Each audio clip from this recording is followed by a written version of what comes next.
with stacks as they are, if I 4-bet, he can just go ahead and 5-bet me, and I'm certainly not prepared to make any 6-bets with the Jack-8 offsuit.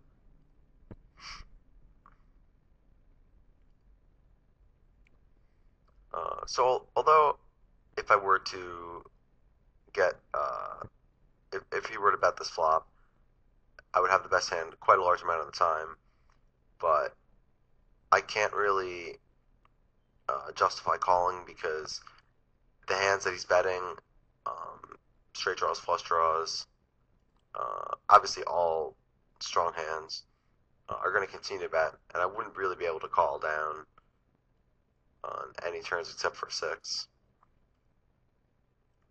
So that's basically just an example of a spot where, although I think I have the best hand on the flop a lot, it's still best to just fold and realize that you won't be able to get to showdown.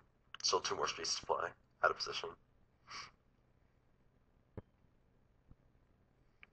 I guess one thing the antes do change a bit is I'll be less inclined to min raise if the blinds are playing tight because I'm fine just winning what's in the middle if they're folding a lot or 3-betting.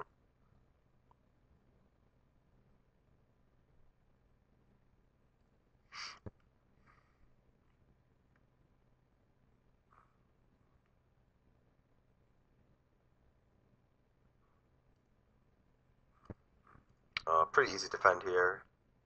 It would be defend without antes with these stacks, and much easier to defend with antes.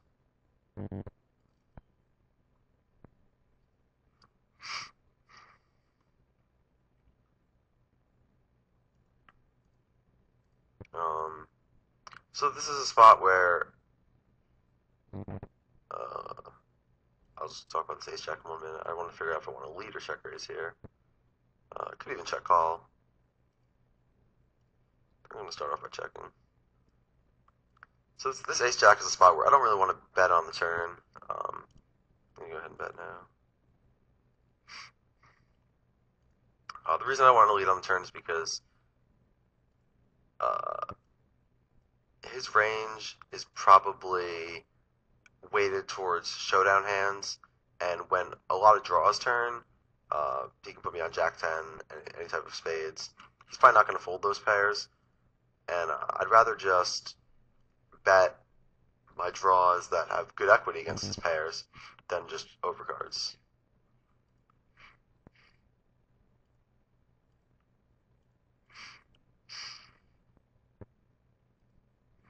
With that King 10, leading is certainly a viable option on the flop because he's going to check behind a lot, and I have basically any card in the deck I can barrel at.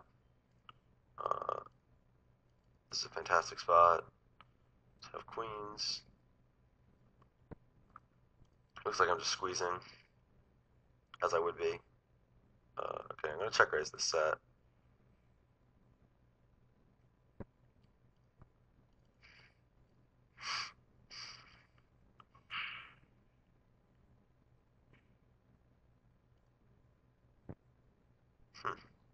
It's a pretty good flop.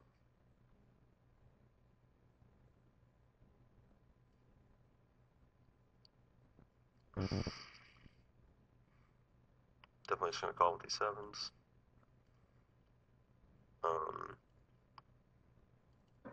So here he's not really going to think I have anything because, I mean, I'm not really representing too much. I can have a random suited queen I 3-bet with pre-flop, aces or kings. I don't even know if he would expect me to 3-bet jacks. Certainly not 10s with the stacks as they are.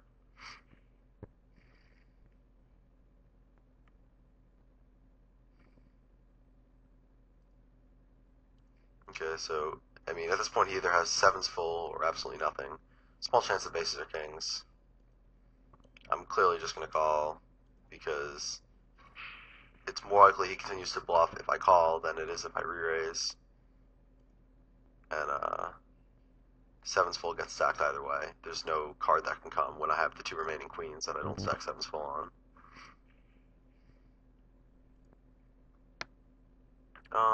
I'm just gonna call with it. I'm just gonna call with ace queen here. I think Giggy's probably pretty loose, but I don't really know how he plays, so I'm not too excited about three betting and putting myself into situations where I'm not sure what to do. Pretty easy spot to just go ahead and bet two streets now. Yeah, so it's just obviously a massive cooler.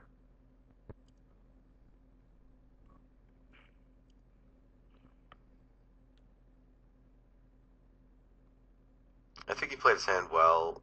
Uh, mm, it's hard to say actually because when I bet the flop, my range is such that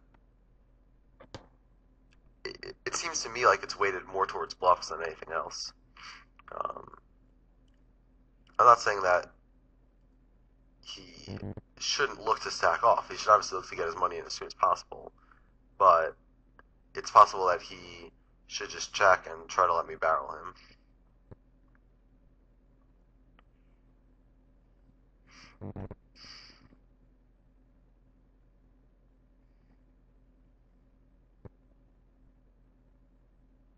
Uh,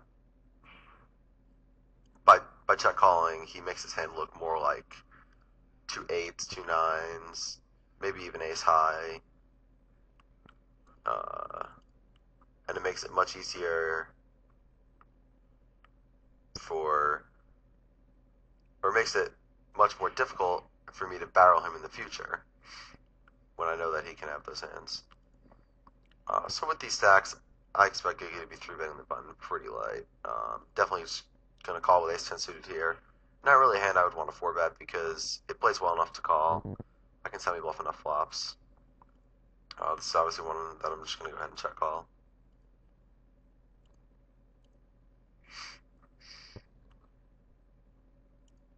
Interesting, he checks behind.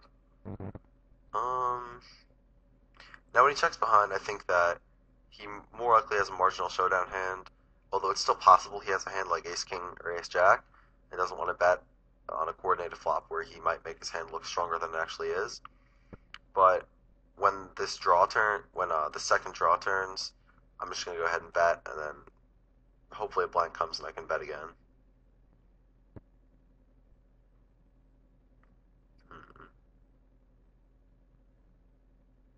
It's an interesting spot here.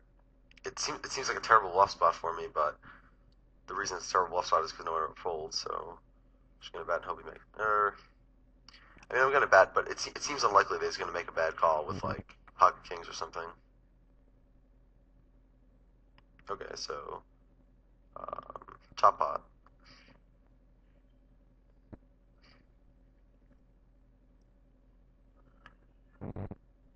Given the speed of his call, although it was an easy call with the hand he actually had, it's possible that he would call with the bluff catchers that I was trying to get value from. Excuse me.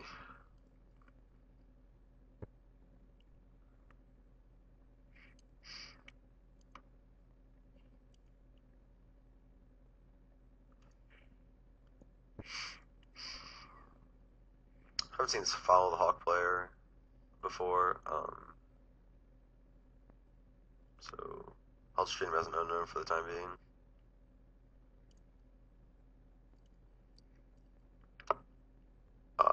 Gonna go ahead and bet this and look to get two streets. And a lot of turn cards.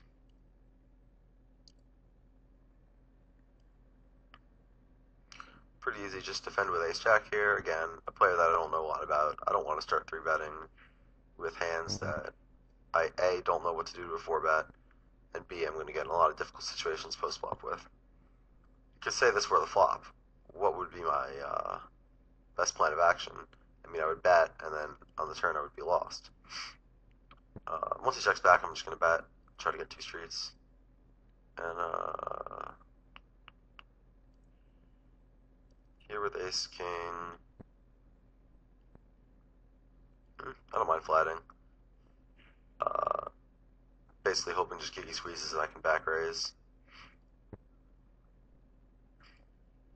I've had more of a history with Follow the Hawk where I could think that he might 4-bet bluff me or call my 3-bets very light. Then I would be more inclined to 3-bet him. I'm going to go ahead and bet here. here for value against worse ace high hands, and potentially turn my hand into a Hmm. bluff on some rivers to try to get him to fold a hand like pocket threes.